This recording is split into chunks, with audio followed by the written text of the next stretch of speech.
สบายดีเนาะวันนี้เฮากับสิมาสอนเทคนิคเล็กๆน้อยๆเนาะคือเว็บไอคันนี้ขาดสโลนเมดเนาะนี่เห็นบ่เป็นโกนเลยนี่แล้วเฮาสิมาเปลี่ยนแต่ก่อนตัวนี้แต่อันนี้เนาะเอาสิเปลี่ยนแต่ถ้วยมันกับก่อนนี้เปลี่ยนแต่ก่อนมันแต่เฮามาเบิ่งว่าเฮาบางคนเขาว่าเปลี่ยนยากเนาะแต่ว่าง่ายๆเลยหลังจากเฮาเอาตัวนี้ออกแล้วเฮาก็มายำใส่ลูกใหม่นี่แล้วเฮาสิเฮ็ดให้เบิ่งเนาะคือเขาจะมาตัดตัวเก่าออกเนาะ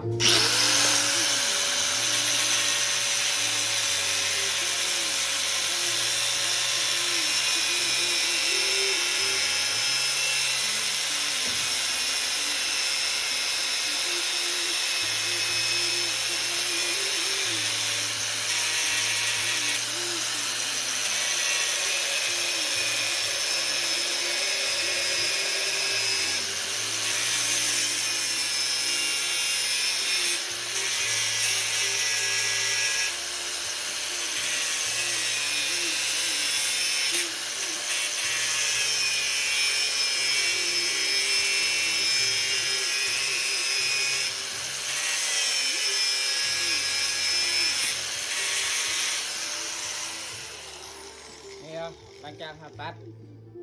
หัวตัวนี้มันออกนี่มันก็จะเป็นประมาณนี้เนาะหลังจากเขานั่นเขาก็จะมาซับออกเบิ่งกัน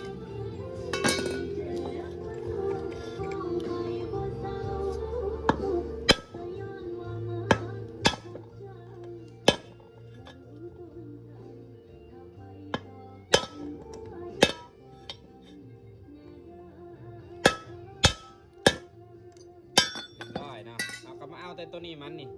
ไอ้ปะตัวนี้หากระทิมเพราะว่ามันเมิดเด้จอยหากระทิมตัวนี้เอาก็มาเอาแต่ตัวนี้เอาก็มาเอาตัวไม้แบบนี้ตัวไม้มาซุบใส่นี่ไอ้ปะนี่เอาตัวไม้ซุบใส่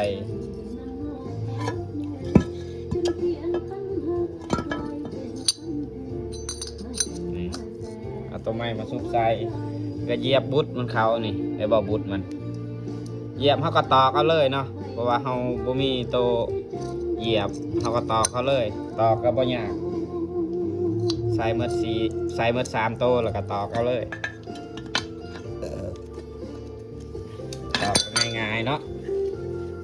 อันนั้นตอก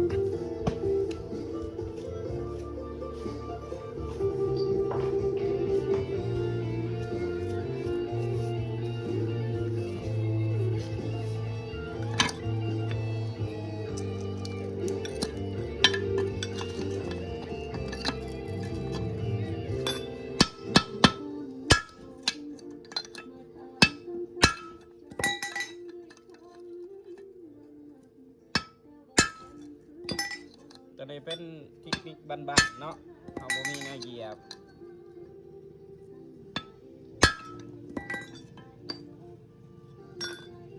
มาใส่บุตรตัวใหม่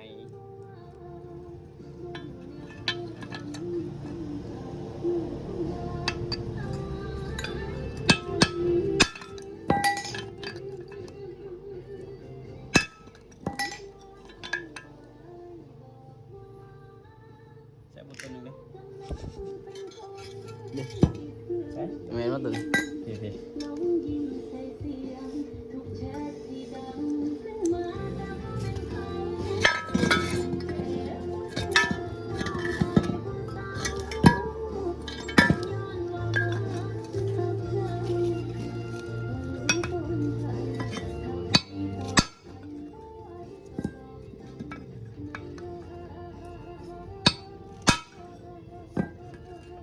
เราก็สิมาตอกให้มันแน่นเลยเนาะปลายมันบาน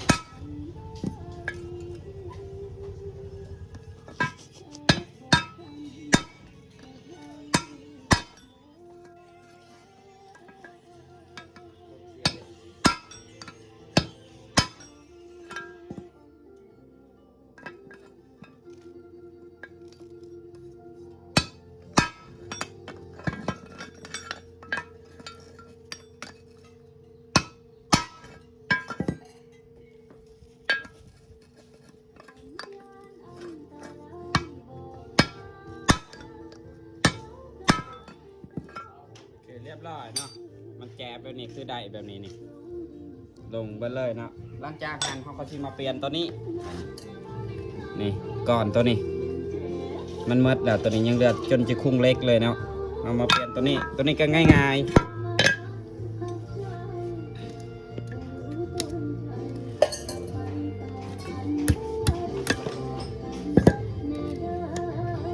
ตัวนี้ก็เปลี่ยนง่ายๆเนาะเอากิบมันออกก่อน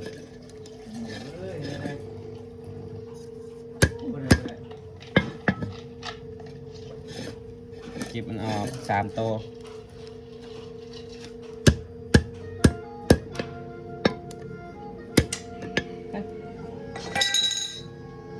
กิบออก3 ตัวเนาะดึงออกเอาตัวนี้ออกคือห้ามบ่จำเป็นต้องเปลี่ยนยกชุดใหม่เลยเพราะว่ายกชุดใหม่มันก็จะราคามันก็จะแพงเอาอันนี้ออกเอาสปริงออกกันง่ายๆเลยเนาะนะ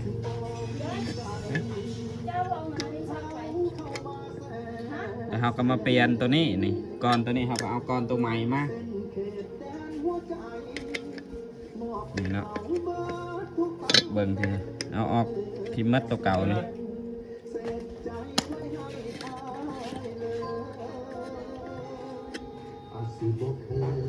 ออกทิมมัดตัวเก่าเอาตัวใหม่มาใส่บ่นี่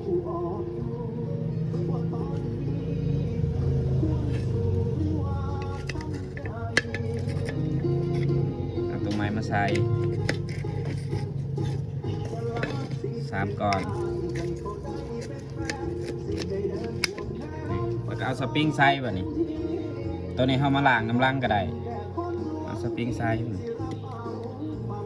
สปริงก็ใส่วิธีใส่ก็ง่ายๆเนาะสูบแบบนี้เอาตัวระบิดหน่อยๆนี่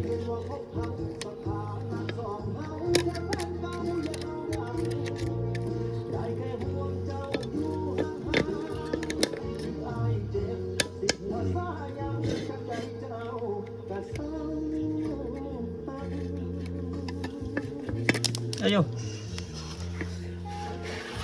ใส่ข้าวหม้อแห้งง่ายๆ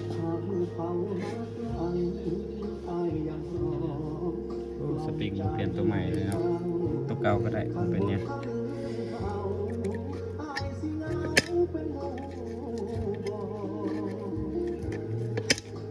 นี่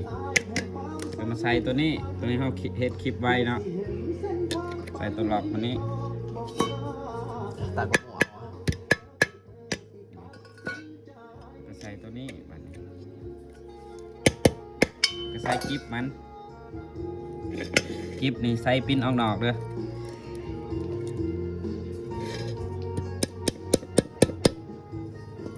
เอาครีมให้ดูครีมให้ดูครีม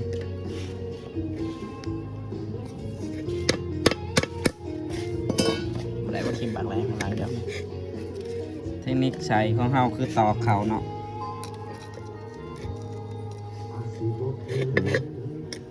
มันตอกให้ดูมั้ยฮะมันตอกให้ดูก็มือทีมนะบอลจะจุเลยไม่ใช่หรอบอไม่ทานมันจะเอาพุ่งเลยครับเขาต้องมีลูกเล่นจ้านี่เนาะเอาครีมเขาถ้าได้ครีมมันง่ายๆเลยเนาะคือตัวนี้ปากตัวนี้ปิ้นออกนอกเลยปิ้นออกนอกแบบนี้ตัวนี้เป็นเทคนิคเขาเนาะหรือว่าผู้อื่นนะเขาน่าได้กับบอหูคือกันแต่ว่าเทคนิคเขาแบบนี้เนาะ